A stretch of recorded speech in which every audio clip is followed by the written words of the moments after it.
Good evening and welcome to The Square. Tonight's discussion will be on the 20th Ordinary Summit of the East African Community that took place last week in Arusha, Tanzania on Friday. During this summit, chairmanship of the East African Community was handed over by Uganda's President Yoweri Museveni to Rwanda's His Excellency President Paul Kagame, and this chairmanship is for a period of 1 year. So tonight's discussion is on the expectations under this new chairmanship in the region. And we are joined here by the Minister of State for East African Affairs from the Ministry of Foreign Affairs and International Cooperation, Honorable Minister Olivier Nduhungirehe. Thank you for honoring our invitation. Thank you for having me. Thank you.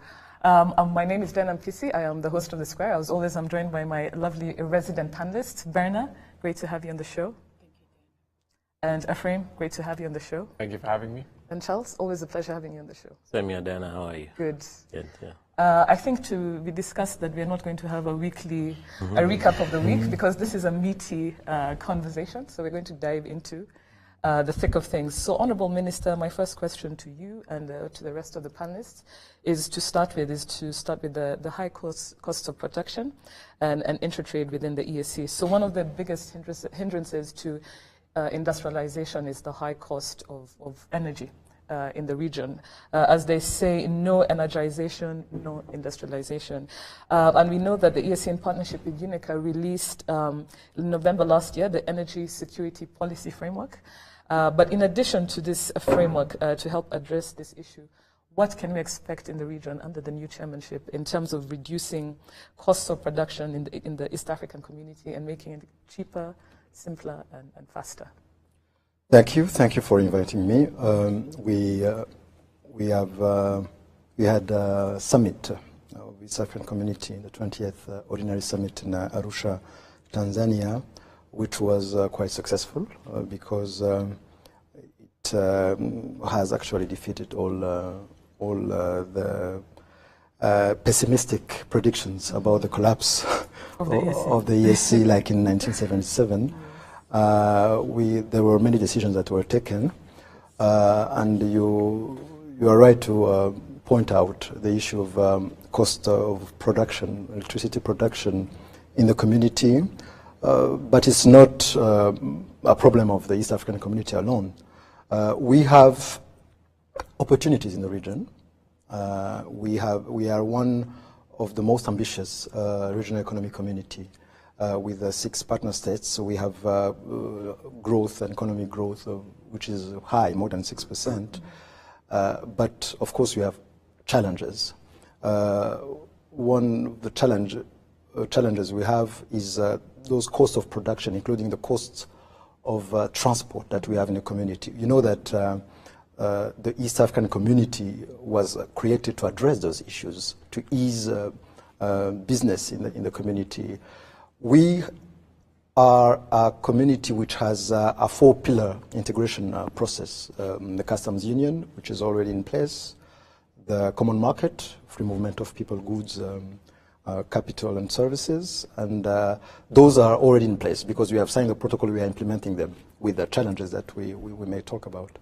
And then the next steps are monetary union and the political federation.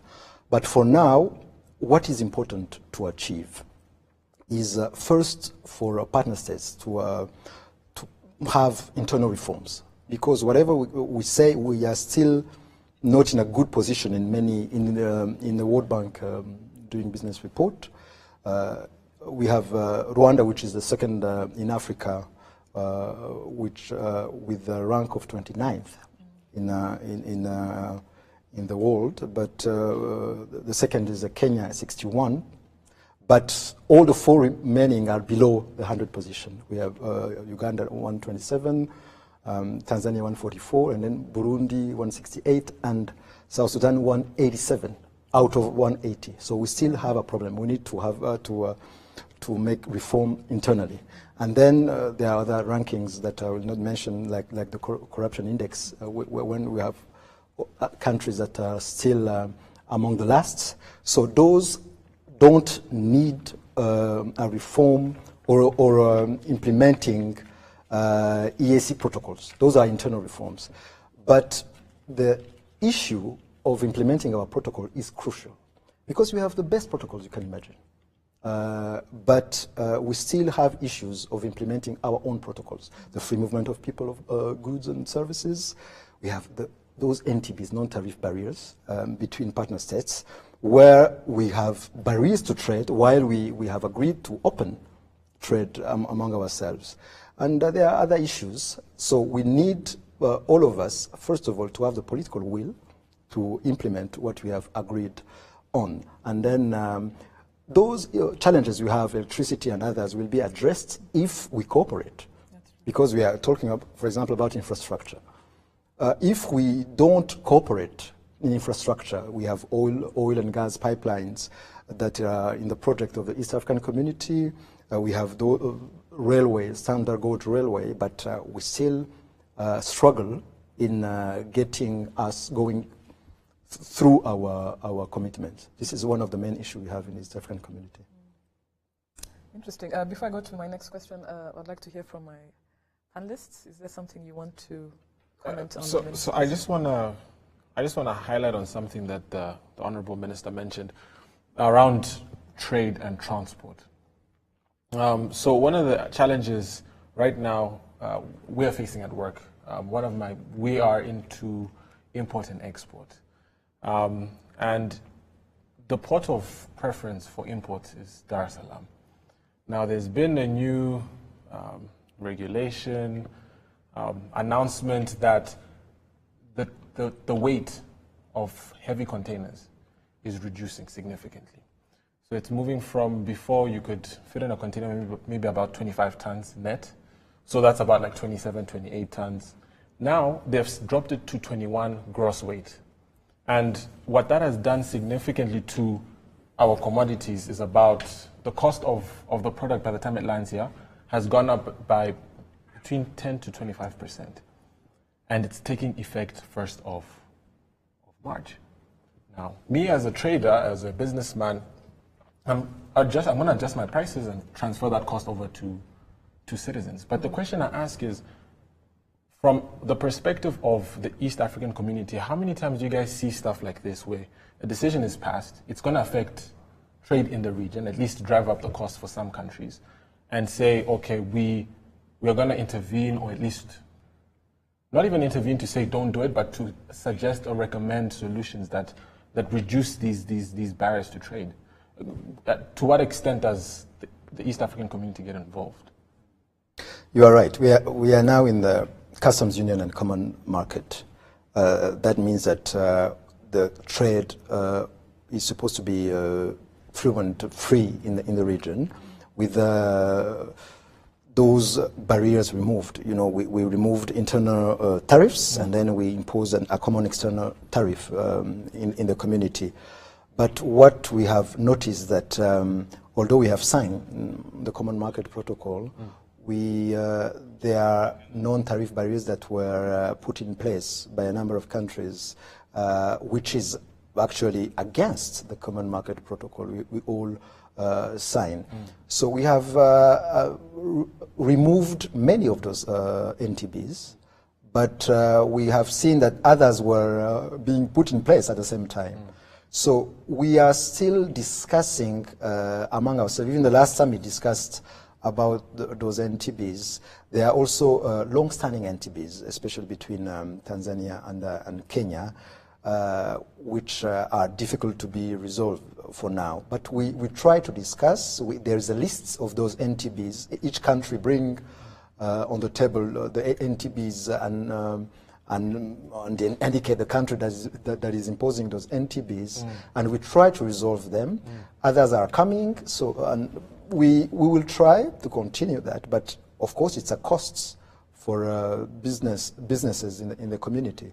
So it's important for all of us to implement what we have agreed, because it's impacting our businesses. So to what extent do you guys as the community, and not to say that you are in charge of East African community, but to what extent does Rwanda as a partner of East African community get involved at that level? And I'm saying this from a practical perspective. We have this situation. We're going to experience some sort of inflation with sugar, with rice, with cement, with very basic commodities that are needed in day-to-day life. Just because one country woke up one day and said, we're going to reduce the weight of the tonnage allowed on our roads. And they did that, and they say effective 1st of March.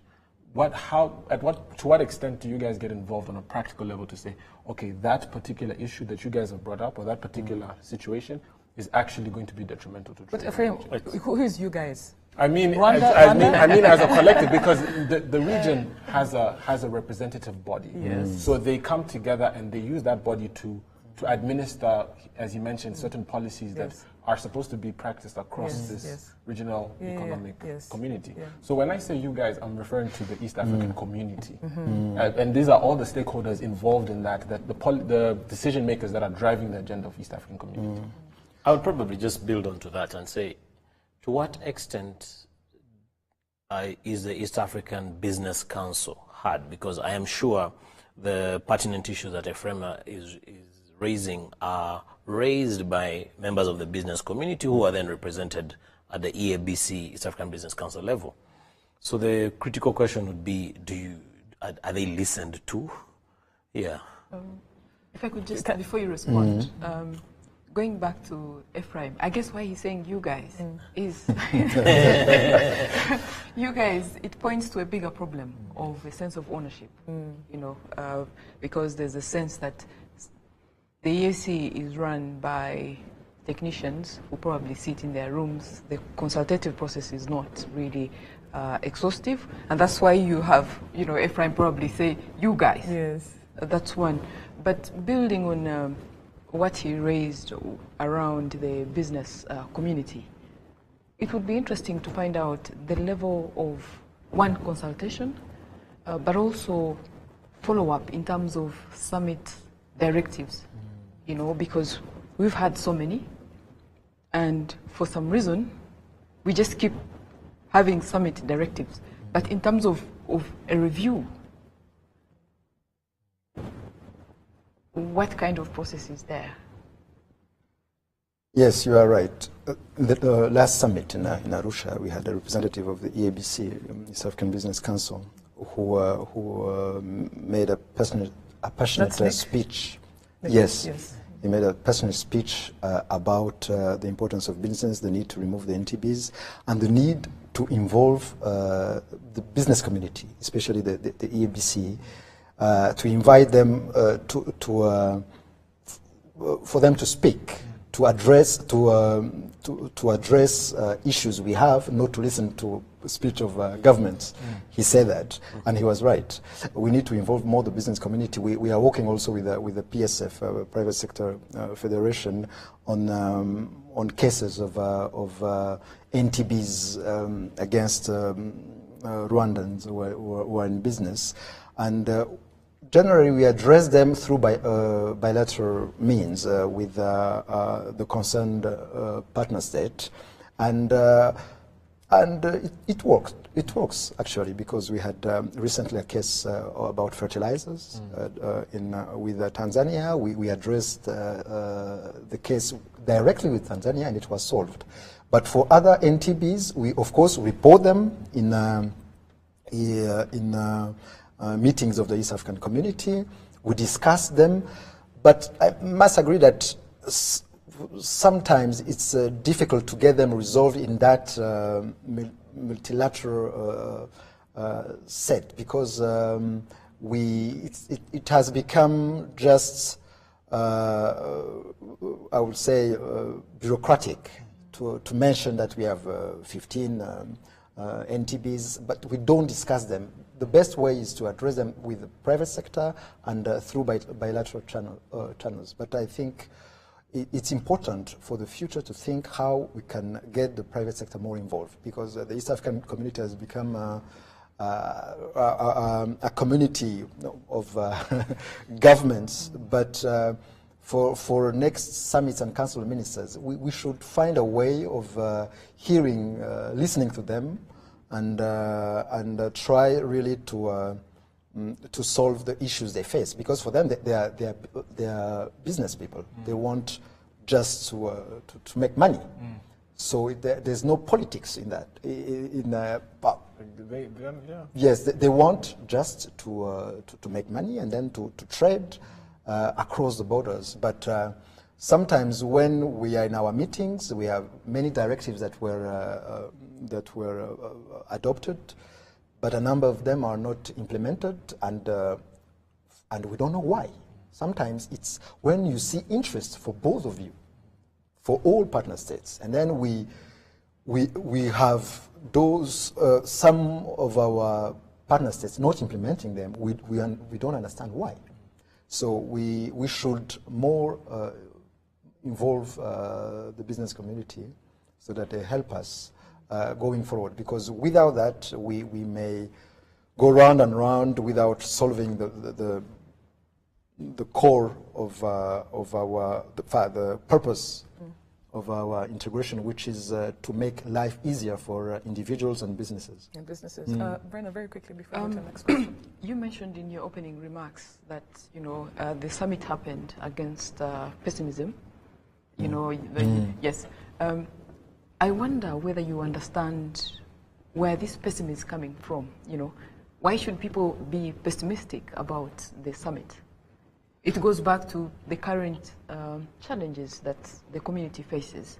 So I wonder, now that we are looking forward, how are we going to raise optimism? Because the expectations are high. Rwanda has already set a record in terms of implementation. We've seen what's been happening with the AU reform. What's the plan for EAC?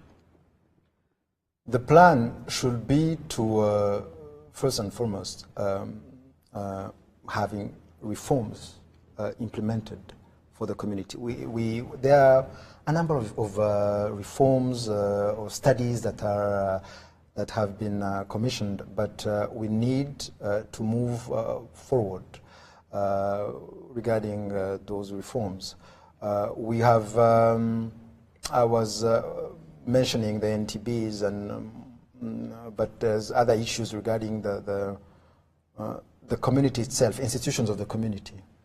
We have now more and more institutions that were created because of our integration agenda. For example, the next step will be the monetary union. We have institutions that were created by the East African Legislative Assembly, like the East African Monetary Institute, East African Statistics Bureau, but we don't have the means, the budget to make them run. And we have the issues with different institutions, including the Secretariat, on how to be effective. We have the decision-making process. You know that we are 6 in the community, but the treaty says that if one is missing or doesn't attend meetings or doesn't agree to a decision, the decision won't be adopted, won't go through. And as long as we are expanding, because we are now, South Sudan has joined in 2016, we are now, Somalia has also knocking. Yes, knocking on the door.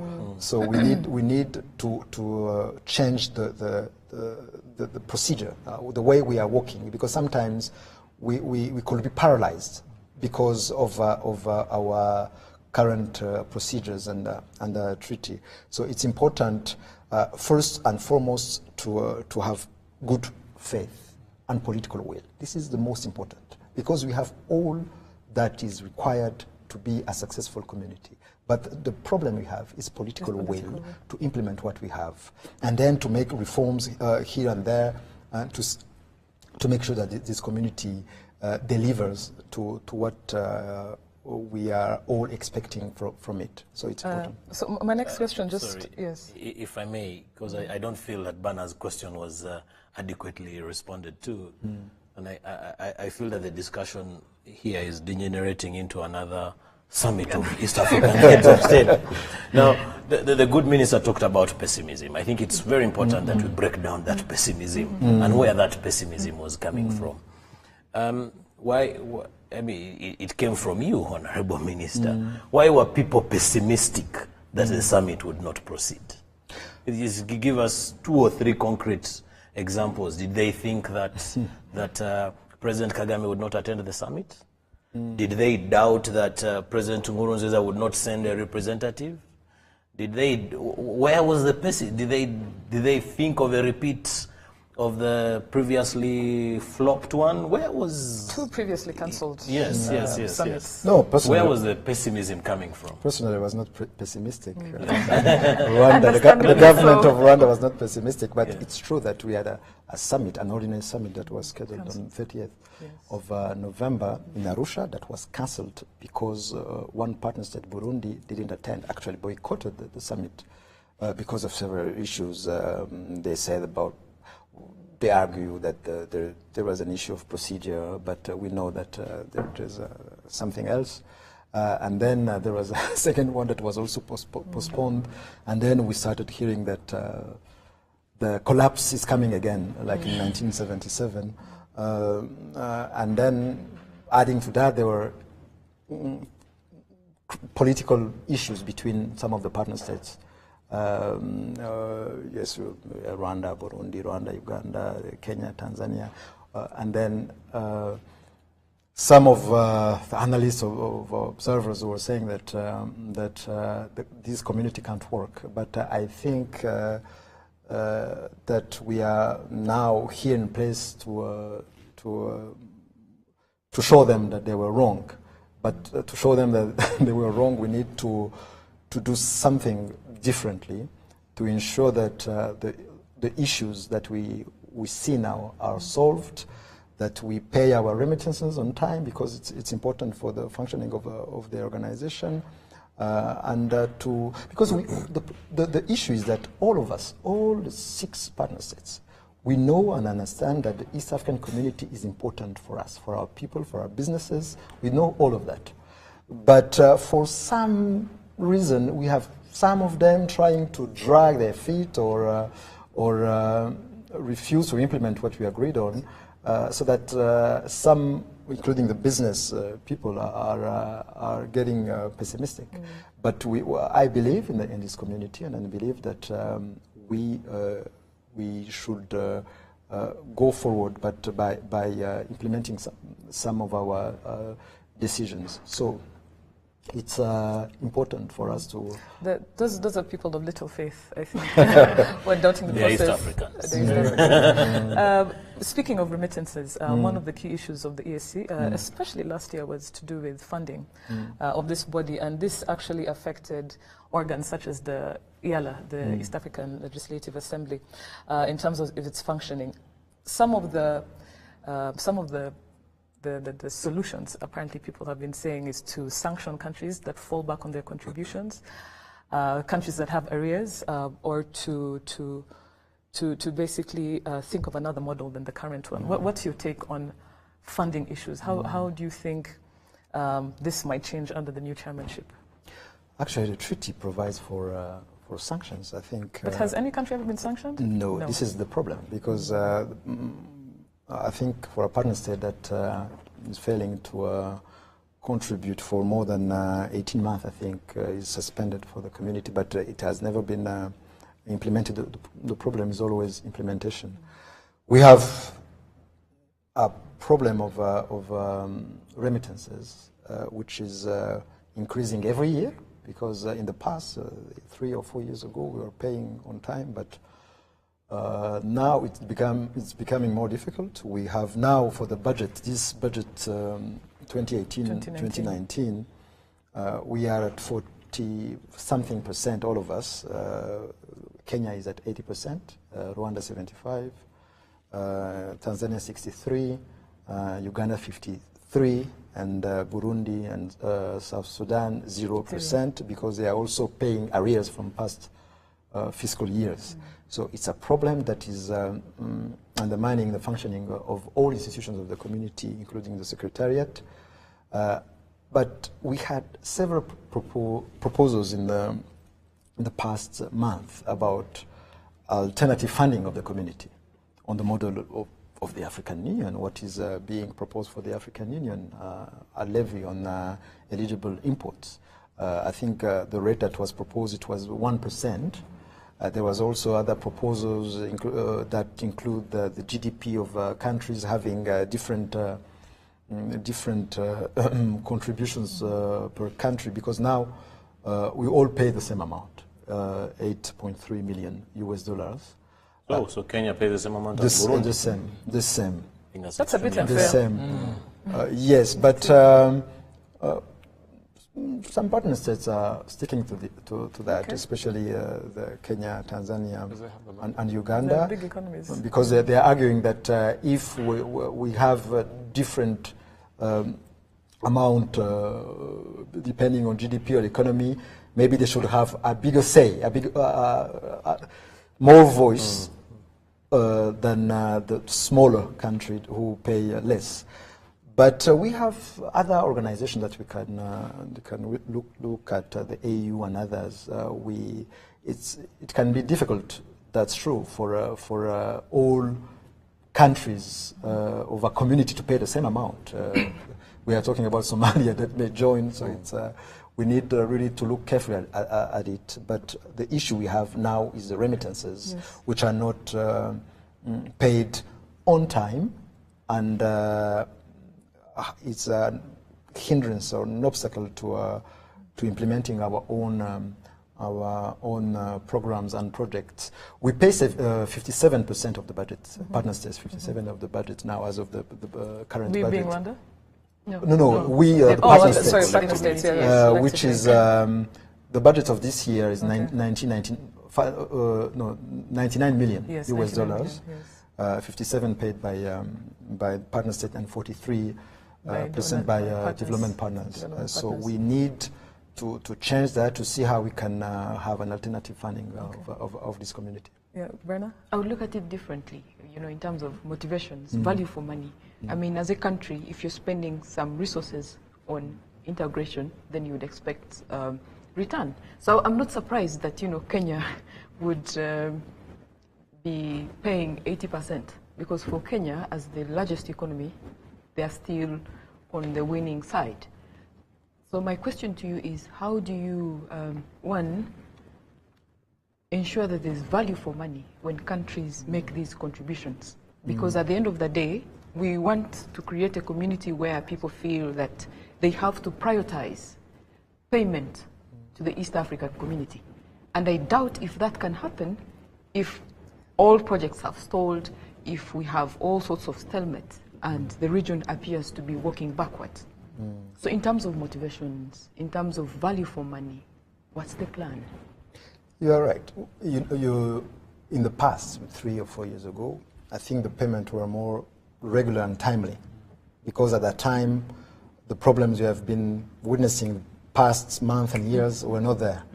But I believe that it's important for all of us to understand that, at least for the time being, we need to let those institutions function and then commit to, as you were saying, to have value for money, because we all know that the community, the integration is important for our economies. We know that.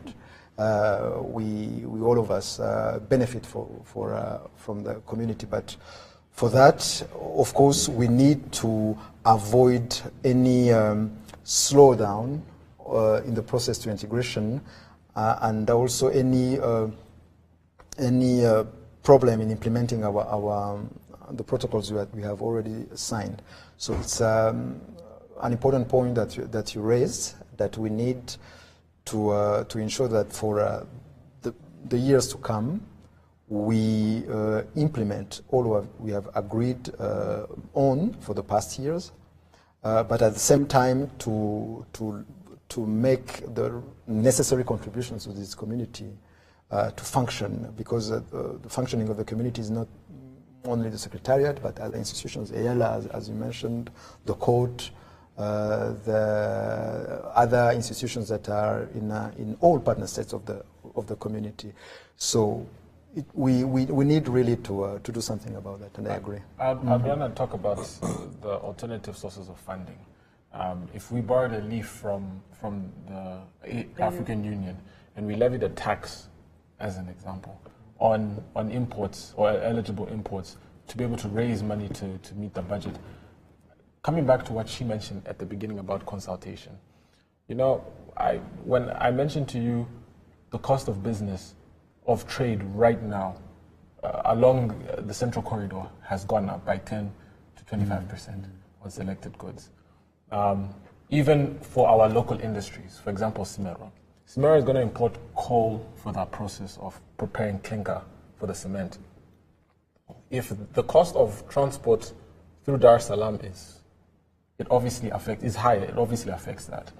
Now, I'm saying this on the basis that with all of that considered, coming back to also another point you mentioned about value for money, the private sector gets taxed, or a taxation is added for alternative funding. But the issues, it seems almost like the issues that should be solved are not being solved. So at what point do you sit down with the private sector and say, okay, we want to suggest this alternative source of funding or alternative approach. What is your take on it? And do you guys see the value in something like this, or do you guys think it's a good idea? And what would you suggest? So I would actually twist it a different way. But just very quickly, so your question, Tim, is to do back to consultation with the private sector when it comes to alternative sources of funding. Yeah. Yes, Joe. I would probably twist it in a different way, but try to arrive at the same thing. Because you see what's happening right now is that whether it's the CFTA or the levy that's being proposed, the alternative funding, all the partner states are going to go back to the private sector and ask them to do a little bit more. So it is actually an opportunity for the private sector players to come and say, no, we don't mind putting in a little bit more, but listen to us. Yeah. Or almost so to say that the private sector is actually in a position where they can say, if you want more of our money, do this for us. Yeah. And we can give a million examples until the cars come home. You promised us standard gauge railway will be here by this time. So we don't mind that in the next financial year you can add a 0.5%, but first do your bit, you as government.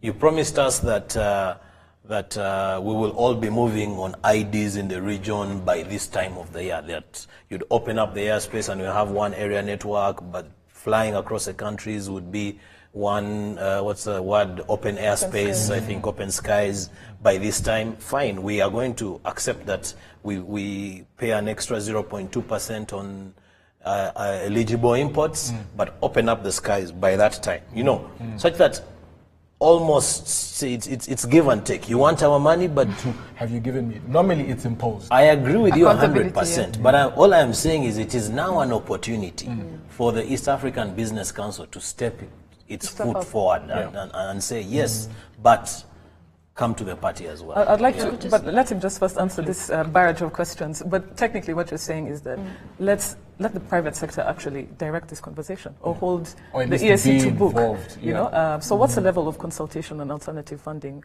for the EAC with the private sector? Is it happening as we speak? I don't think that it is happening. Is it in the pipeline?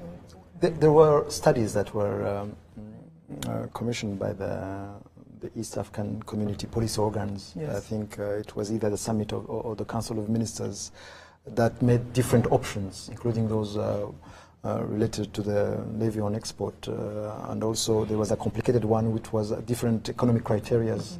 And also different level of contributions. I think they are still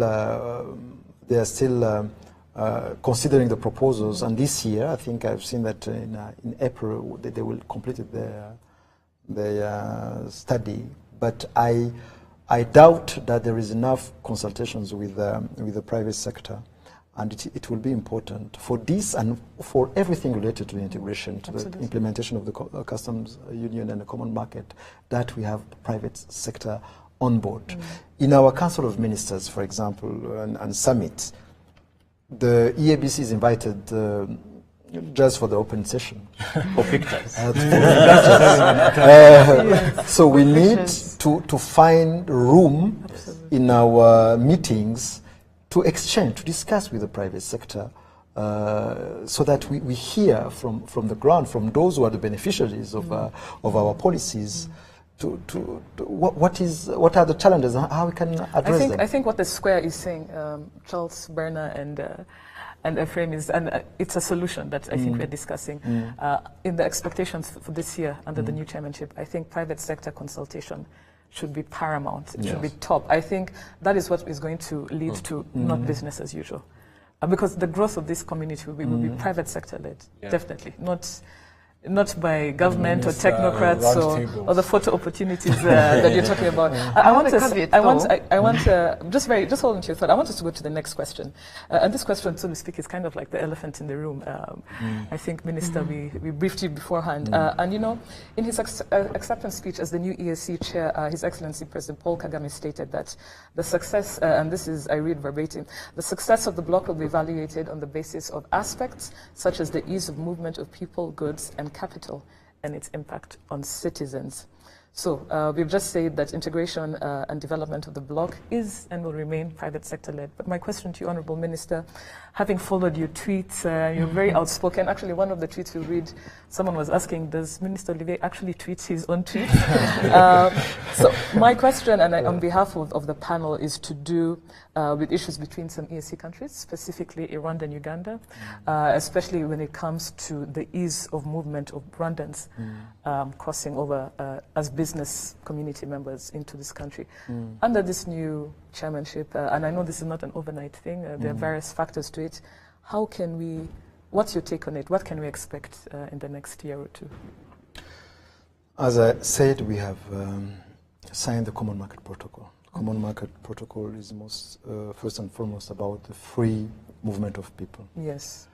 So meaning that citizens of the EAC should move around the community without the fear of being arrested for anything.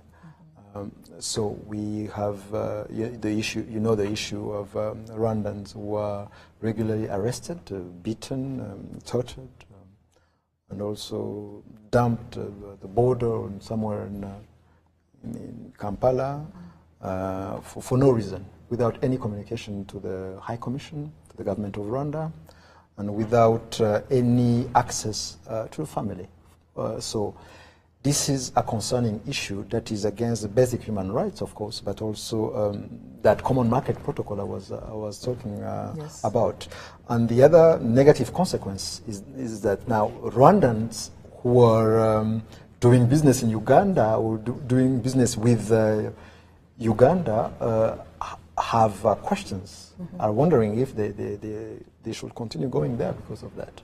So it's an issue that we have. We are discussing with the Ugandan authorities bilaterally for the past year now. There are many initiatives, visits of heads of state, meetings, note verbals, letters. We are doing everything to get this issue resolved because this is an issue, a bilateral issue, of course, but also an issue that will impact the integration within the East African community. You know, as you said, the EAC is said to be people-centered and private sector-led. Yes. So we have individuals who are not even in the private sector, who have difficulties while crossing the border, and you have businesses or business people who have the same. So this issue will need to be solved because you know, Rwanda and Ugandans have historical links. It's difficult to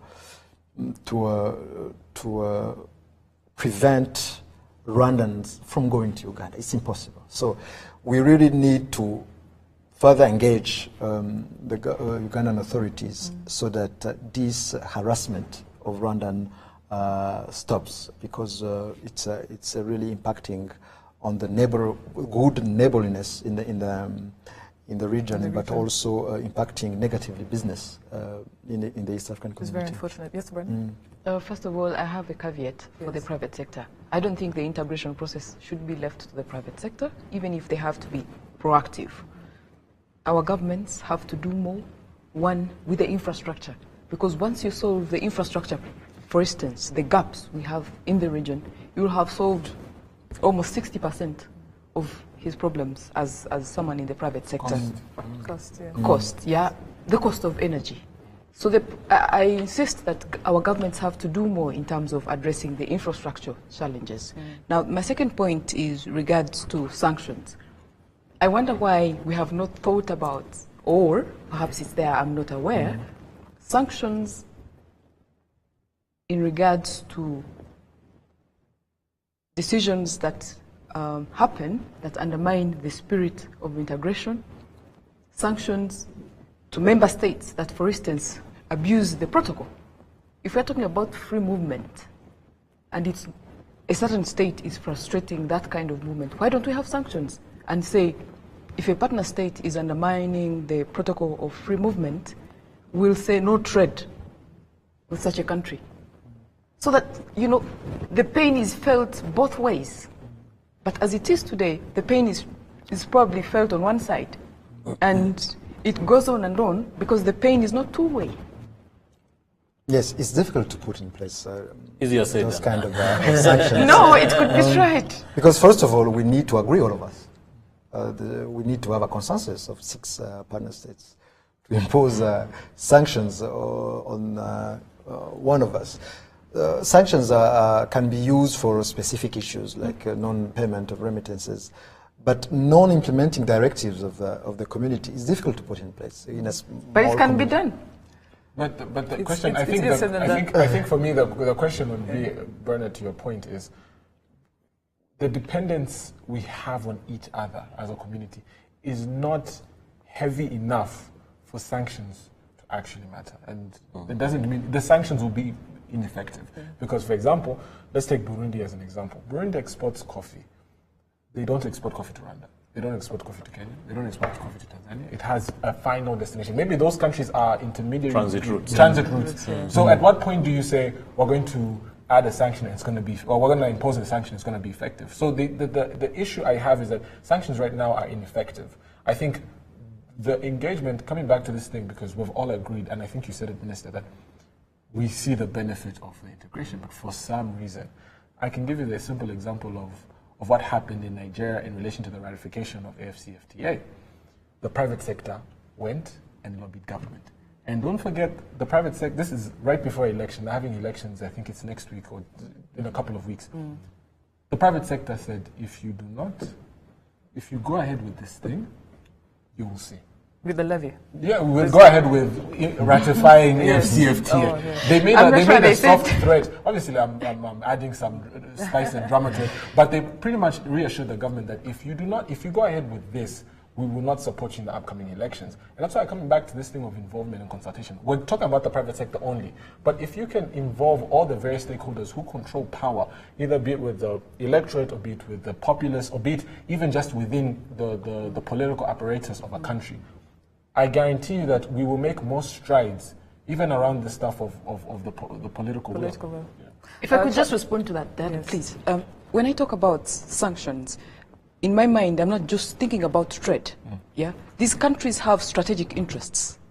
You know, the community can frustrate them, whether it's at the UN, whether it's joint projects. For instance, now we have a huge project. This week, I saw it was being revived, Rusumo. You know, it's shared infrastructure.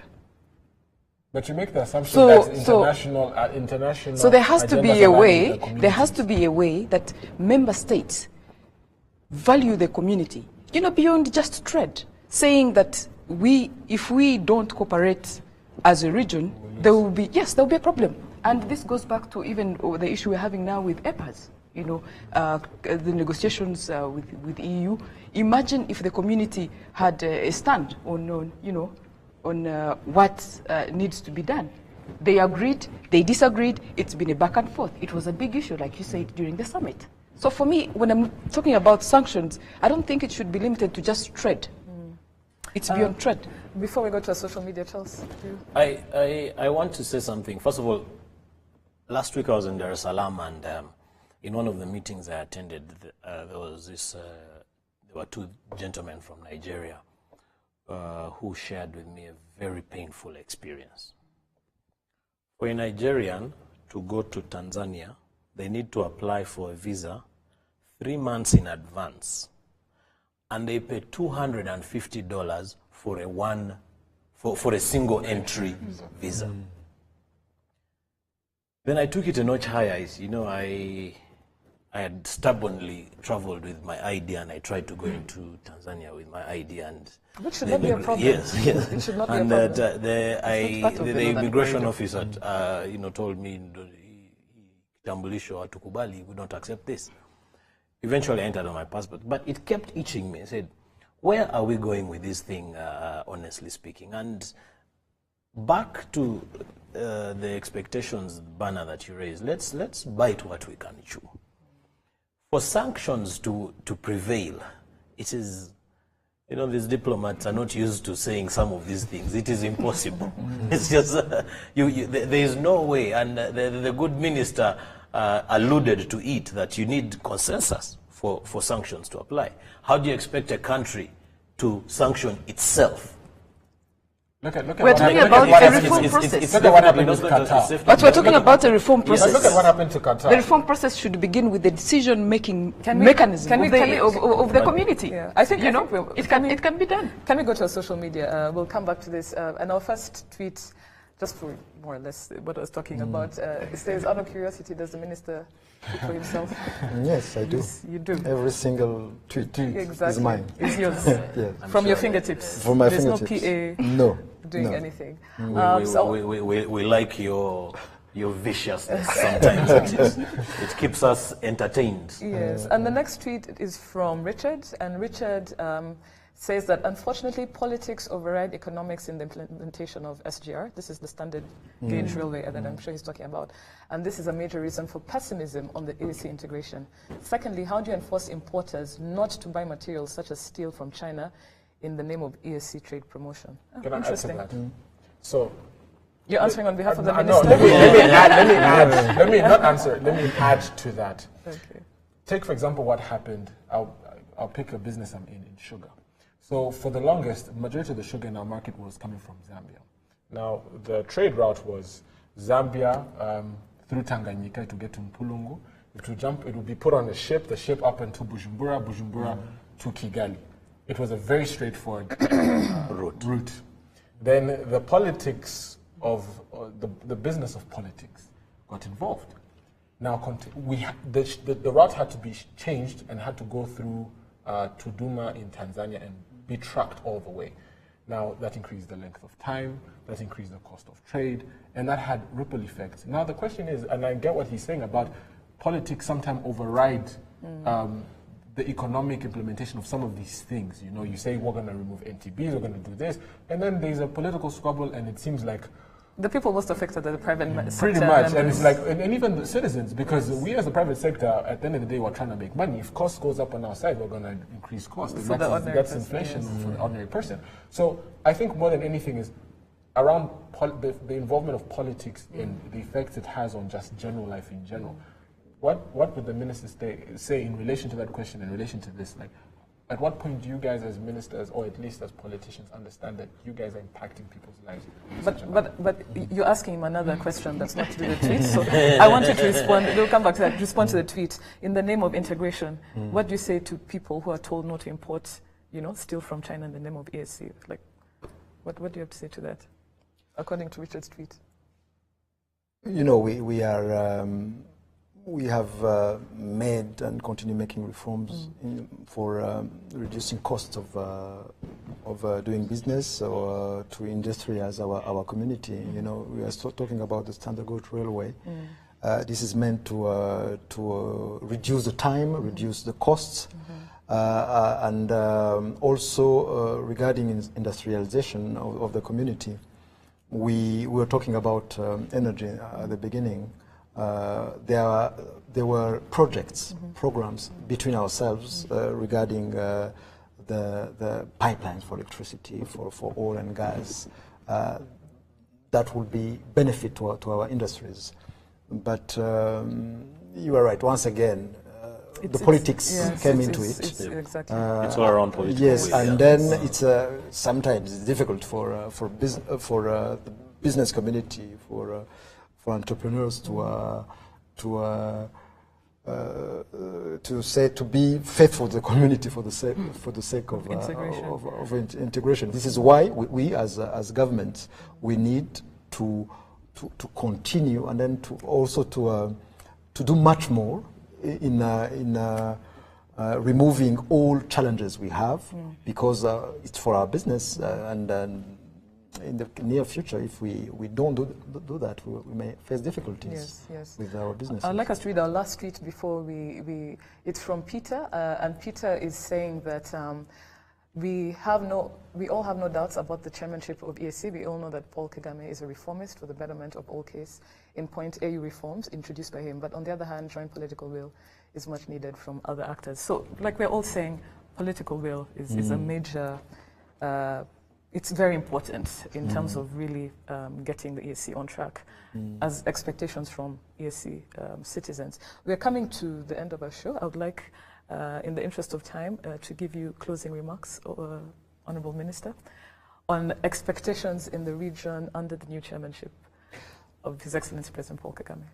Thank you so much for inviting me. This was an interesting debate, and we believe that it is important for us, for policymakers within the East African community, to continue this awareness with the people, the population, and the businesses, because this is also another issue we have. Sometimes people think that the East African community is for politicians, for government, not for the people. But everything we do is to ease the life of our peoples and our businesses, and we will take advantage of this 12 months at the helm of the East African community to ensure that the EAC delivers despite the issue we have in the region, and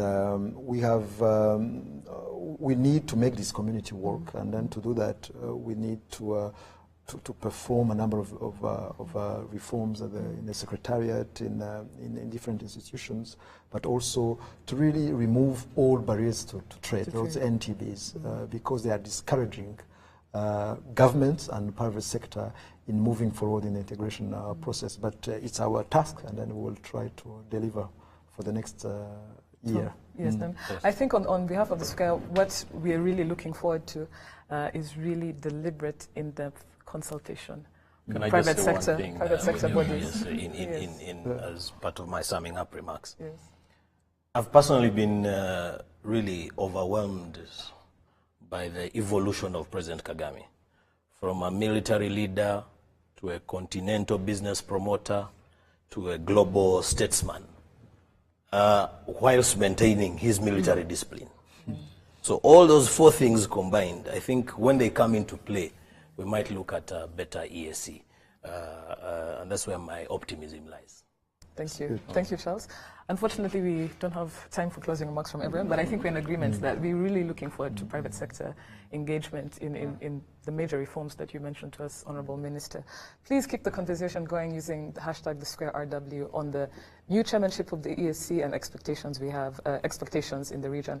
I'd like to thank our partners, Uzi Collections and Bourbon Coffee, always made in Rwanda. Thank you for tuning in, and have a good night.